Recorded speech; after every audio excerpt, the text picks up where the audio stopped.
गुरु प्यारी सात संगत जी, आप सभी को राधा स्वामी जी। संगत जी, ये बात तो हम सभी जानते हैं, हमारे सद्गुरु की लीला अपरंपार है।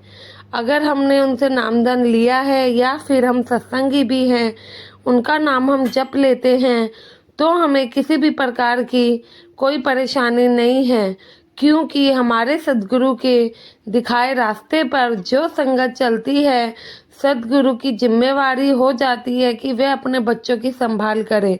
और हम जैसे नालायक बच्चे अगर सद्गुरु की बात नहीं भी मानते हैं, तो भी सद्गुरु हमारी संभाल अवश्य ही करते हैं, क्योंकि बच्चे माँ बाप की बात माने या ना माने, लेकिन माँ बाप तो कभी बच्चों के साथ बुरा नहीं करते हैं। लेकिन हम जैसे नादान लोग ही हैं जो उनकी रहमतों को समझ नहीं पाते और हमेशा उनसे शिकायतों का ढेर लगाते ही रहते हैं। ये साखी भी कुछ ऐसे ही है, आप जानेंगे कैसे सद्गुरु जी अपनी रूहों को काल के मुंह से बचाते ही बचाते हैं, चाहे हम उनकी बात माने या ना माने। लेकिन हमारा भी फर्ज बनता है कि अगर वह हमारे रक्षा करते हैं तो हम भी उनके हुक्म का पालन करें। साथ संगत जी, ये जो साखी है ये हजूर महाराज के समय की है। हजूर महाराज के जो ड्राइवर हुआ करते थे, यह बात उन्होंने हजूर महाराज जी के चोला छोड़ने के बाद बताई थी, क्योंकि हजूर महाराज जी ने जब ये बातें इस सेवादार को बताई तो हजूर महाराज जी ने इनसे वचन लिया कि उनके रहते ये बात किसी को पता नहीं चलनी चाहिए। और सद्गुरु के वचनों की लाज सेवादार को तो रखनी ही थी, तो सद्गुरु जी के वचनों की लाज रखते हुए इन्होंने सद्गुरु जी के चोला छोड़ने के बाद काफ़ी समय के बाद तक ये बात किसी को नहीं बताई थी। संगत जी जानते हैं ये बात क्या है? संगत जी, एक बार रात के 12 बजे हुजूर जी अपनी कोठी में से निकले और सेवादार को फ़ोन करके गाड़ी लेकर बुलाया और कहा कि हमें कहीं चलना है। सेवादार उस समय भजन सिमरन पर बैठने की तैयारी कर रहे थे, लेकिन गुरु का हुक्म है तो पालना तो करनी ही थी। लगभग रात के 12:15 बजे सेवादार गाड़ी लेकर हुजूर महाराज जी की कोठी पर पहुँचे। उसके बाद हुजूर जी गाड़ी में बैठ गए और हुजूर महाराज जी ने कहा कि गाड़ी को सचखंड की तरफ ले चलो। सेवादार ने गाड़ी सचखंड के अंदर ले जाकर रोक दी। हुजूर जी गाड़ी से उतरे और सचखंड के अंदर चले गए।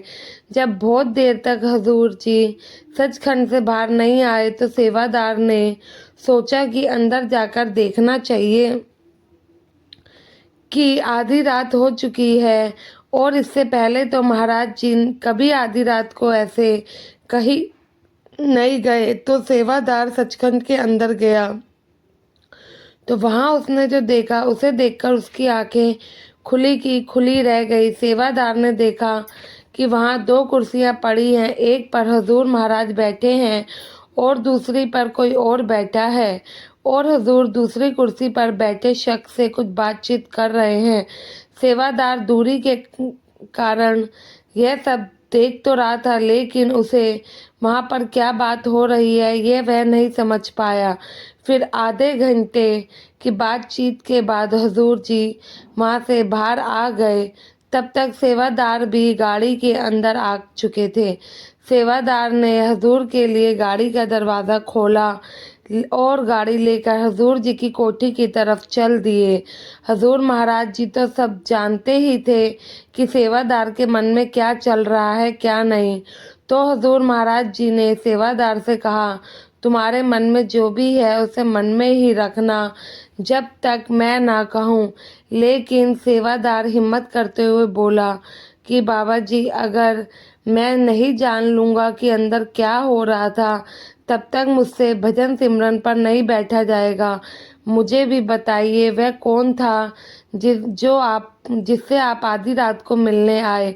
तो हुजूर जी मुस्कुराने लग पड़े और कहने लग पड़े, बेटा ज़्यादा नहीं सोचते, तुमने जो कुछ देखा उसको भुलाकर भजन सिमरन करो। लेकिन सेवादार हुजूर जी से विनती करता है और कहता है कि सच्चे बादशाह, अगर आप नहीं बताएंगे तो मैं सच में भजन सिमरन नहीं कर पाऊँगा और मेरे मन में यही सवाल उठते रहेंगे। फिर हजूर जी ने मुस्कुराकर कहा कि बेटा, वो काल था और मेरी कुछ रूहों को लेने आया था। मैं बस उसको यही समझा रहा था कि आप मेरी रूहों को मेरे हवाले कर दे। यह सुनकर सेवादार के होश उड़ गए। सेवादार पूछने लगा कि सच्चे बादशाह, वो आपकी रूहों को क्यों और किस लिए लेने आए थे? तो महाराज जी ने बताया कि बेटा, मेरी कुछ रूहों ने नामदान तो लिया लेकिन वह सिमरन नहीं करते हैं और क्या कहते नाम का जाप भी नहीं करते हैं। कभी भी उन्होंने सदगुरु को याद नहीं किया। ऐसी रूहों पर काल की नज़र रहती है और काल जैसे ही मौका मिलता है ऐसी रूहों को लेने पहुंच जाता है और मुझे अपनी रूहों को उनसे आज़ाद करवाने के लिए काल को समझाना पड़ता है।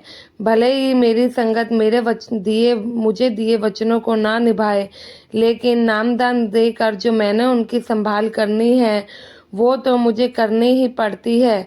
जो संगत भजन सिमरन करती है उनको तो पूरी इज्जत और प्रेम से मैं यहाँ से ले जाता हूँ, और जो नामदान लेकर भी इस जीवन को व्यर्थ करते हैं उन्हें भी मुझे काल के मुंह से बचाना ही पड़ता है। ऐसी रूहों से भजन सिमरन पूरा करवाना पड़ता है, तभी मैं उन्हें यहाँ से निकाल कर लेकर जा सकता हूँ। फिर आगे हजूर जी फरमाते हैं, जिसे सुनकर सेवादार और भी ज़्यादा हैरान होता है। हजूर जी बताते हैं कि बेटा, ये जो शरीर हमें मिला है ये उस काल ने हमें किराए का घर दिया है। जब जीव का वक्त पूरा हो जाता है तो काल ऐसे जीवों से अपना घर खाली करवा लेता है और अपनी रूहों को अपना किराया समझकर अपने साथ ले जाता है। लेकिन इस शरीर में जो रहते हैं, जो जीव भजन सिमरन कर लेते हैं, उस जीव की रूह पर सिर्फ सदगुरु का हक हो जाता है। ऐसे जीव का जब काल के किराए का घर यानी ये शरीर छोड़ना होता है तो उन्हें कोई किराया देने की ज़रूरत नहीं पड़ती, क्योंकि ऐसे जीव भजन सिमरन करके जीते जी ही अपना काल से अपना हिसाब किताब पूरा कर लेते हैं। और जो जीव भजन सिमरन नहीं करते फिर काल उन्हें निगलने के लिए आ जाता है, तब गुरु को बीच में आना ही पड़ता है। यह सुनकर सेवादार के होश उड़ गए और साथ संगत जी, बिल्कुल ऐसा ही है। हम अगर अपने सदगुरु की बात नहीं मानते हैं तो उन्हें भी बिल्कुल सही नहीं लगता है। सदगुरु हमारी संभाल के लिए क्या क्या करते हैं और हमसे उनका दिया हुआ इतना सा काम भी नहीं होता है। आशा है यह सुनकर आप भी अपने भजन सिमरन को वक्त देंगे और गुरु के नाम की अहमियत को समझेंगे।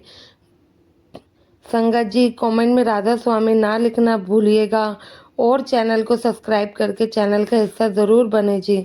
गुरु प्यारी साथ संगत जी, आप सभी को राधा स्वामी जी।